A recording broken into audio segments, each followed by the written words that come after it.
સોમનાથની અંદર સઘન સુરક્ષા વ્યવસ્થા કરવામાં આવી। શિવ ભક્તોની ભીડને લઈ પોલીસનું ખાસ આયોજન। સોમનાથ મંદિર ખાતે 2 ડીવાયએસપી 16 પીઆઈ અને 25 પીએસઆઈ રહેશે। આખા શ્રાવણ મહિના દરમિયાન ત્યાં તૈનાત। શિવ ભક્તો ખૂબ મોટી સંખ્યામાં સોમનાથ મહાદેવના દર્શન કરવા પધારનાર છે। હાલાકી આપણે જાણીએ છીએ કે ઉત્તર ભારતમાં 15 દિવસ અગાઉથી શ્રાવણ મહિનો શરૂ થતો હોય તો આ ક્રાઉડ ઓલરેડી અત્યારે આપણે જોઈ જ રહ્યા છીએ અને એના કારણે પોલીસ માટે પણ ખૂબ મોટા પાયે ચેલેન્જીસ વધી ગઈ છે। આપણે જાણીએ છીએ કે સોમનાથ મહાદેવ એ Z+ સુરક્ષા ધરાવતું મંદિર છે। કોઈ પણ યાત્રાળુઓ વિના દર્શને ન જાય એ ચિંતા ગીર સોમનાથ જિલ્લા પોલીસે કરી છે। એ અન્વયે અમે ટોટલ 2 ડીવાયએસપી 16 જેટલા પીઆઈ 25 પીએસઆઈ 450 અમારા લોકલ પોલીસ ઉપરાંત એસઆરપીની એક કંપની જીઆરડી એસઆરડી પણ 350 જેવી સંખ્યામાં। શિવ ભક્તિનો સૌથી મોટો તહેવાર એટલે કે શ્રાવણ માસને લઈ સોમનાથની અંદર સઘન સુરક્ષા વ્યવસ્થા કરવામાં આવી। શિવ ભક્તોની ભીડને લઈ પોલીસનું ખાસ આયોજન। સોમનાથ મંદિર ખાતે 1000થી વધુ સુરક્ષા જવાનો છે તે તૈનાત કરવામાં આવ્યા। Z+ સુરક્ષા ધરાવતા સોમનાથમાં ચુસ્ત પોલીસ બંદોબસ્ત ગોઠવાયો। 2 ડીવાયએસપી 16 પીઆઈ અને 25 પીએસઆઈ રહેશે। આખા શ્રાવણ મહિના દરમિયાન ત્યાં તૈનાત। સાથે 450 લોકલ પોલીસ સાથે સુરક્ષા વ્યવસ્થા મજબૂત કરવામાં આવી। એસઆરપી અને જીઆરડી અને હોમગાર્ડના જવાનો પણ જોડાશે સુરક્ષા વ્યવસ્થામાં। ડ્રોન, ક્યુઆરટી અને માઉન્ટેડ પોલીસની રહેશે પણ નજર। શ્રાવણ માસમાં ભક્તોની ભારે ભીડની શક્યતાઓ છે અને તેના જ પગલે સોમનાથમાં દર્શન માટે લોકો માટે અને શિવ ભક્તો માટે ખાસ વ્યવસ્થા કરવામાં આવી। સવારે 4થી રાત્રિના 10 વાગ્યા સુધી મળશે ભગવાન શિવના દર્શન। શ્રાવણ માસમાં દેશ વિદેશમાંથી લોકોએ સોમનાથ દર્શન કરવા માટે આવતા હોય છે।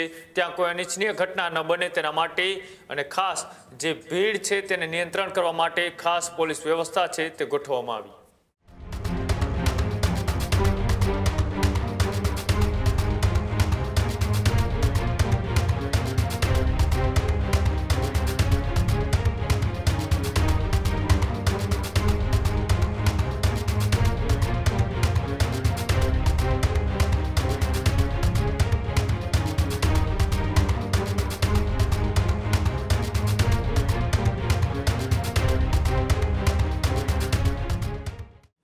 જય સોમનાથ। આપણે સૌ જાણીએ છીએ કે આવતીકાલ તારીખ 13 ઓગસ્ટથી પવિત્ર શ્રાવણ માસ શરૂ થઈ રહ્યો છે।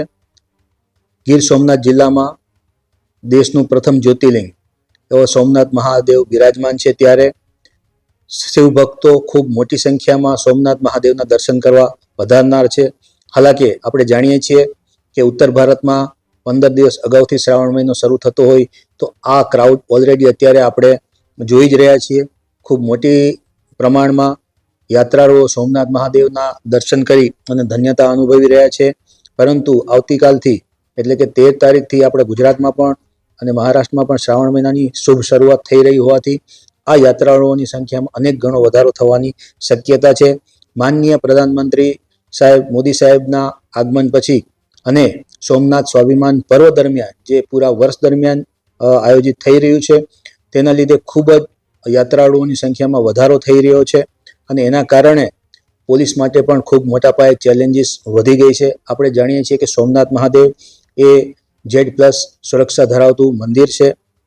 એના કારણે આપણે એમાં સુરક્ષાના વિશેષ આયોજન કરવું પડતું હોય છે।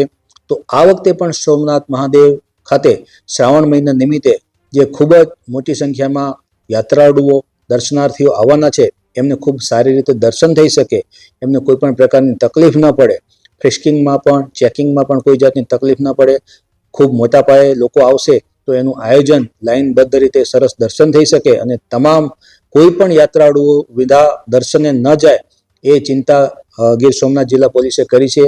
એ અન્વયે અમે ટોટલ 2 ડીવાયએસપી 16 જેટલા પીઆઈ 25 પીએસઆઈ 450 અમારા લોકલ પોલીસ ઉપરાંત એસઆરપીની એક કંપની જીઆરડી એસઆરડી પણ 350 જેવી સંખ્યામાં, હોમગાર્ડ અને આમ ટોટલ થઈ અને 1000થી પણ વધારે પોલીસ કર્મચારીઓ, સુરક્ષા કર્મચારીઓ અને આ ઉપરાંત જે સોમનાથ મહાદેવના જે સિક્યુરિટી એજન્સી છે એના પણ લગભગ 150થી 200 જેટલા જે સિક્યુરિટી એજન્સીના લોકો પણ સુરક્ષામાં તૈનાત રહેનાર છે।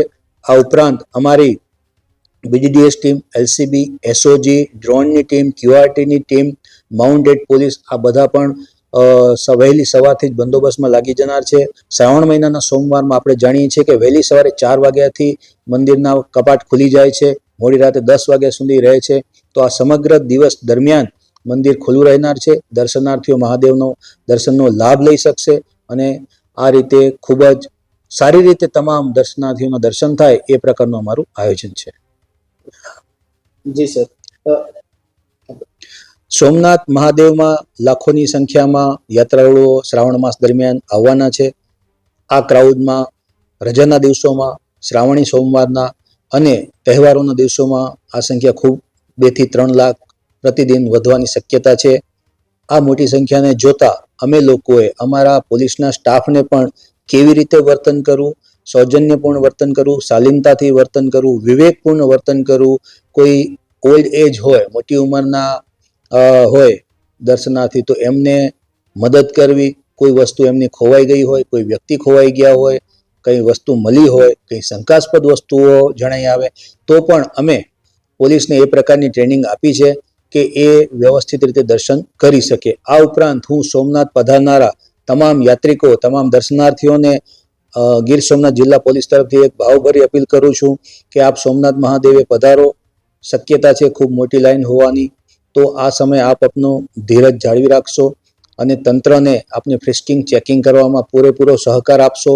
આપના સુવ્યવસ્થિત દર્શન થાય અને અન્ય પ્રવાસીઓને પણ તકલીફ ન પડે એનું ખાસ ધ્યાન રાખવા વિનંતી છે. જય સોમનાથ. ખેડૂત ભાઈઓ છે ખેતરમાં ડ્રોન ઉડાવતા હોય છે ત્યારે આપણે એક પ્રશ્ન સતાવતો હોય છે કે જે આપણે અત્યાર સુધી GPS ટેકનોલોજી વાળા ડ્રોન વાપર્યા છે, જેથી કરીને મોબાઈલ ટાવર છે અથવા તો હાઈ ટેન્શન લાઈન પસાર થતી હોય, કોઈ વૃક્ષો હોય, ત્યારે જે GPS ટેકનોલોજી વાળા ડ્રોન છે એમાં ટકરાય અને ટ્રેસ થાય છે. પણ એગ્રીવન લાવ્યું છે GNSS ટેકનોલોજી ડ્રોન, જેથી કરીને એ ડ્રોન છે એ કોઈ જગ્યાએ ટકરાય નહીં, પોતાની રીતે જ ડિસિઝન લે છે અને મૂવ થઈ જાય છે. જેથી કરીને GNSS ટેકનોલોજી ડ્રોન છે એ વાપરવાનો આગ્રહ રાખો. હજુ સુધી તમે અમારી ચેનલને સબસ્ક્રાઇબ નથી કરી તો અત્યારે જ ન્યૂઝરૂમ ગુજરાતને સબસ્ક્રાઇબ કરો, ફેસબુક અને ઇન્સ્ટાગ્રામ પર ફોલો કરો.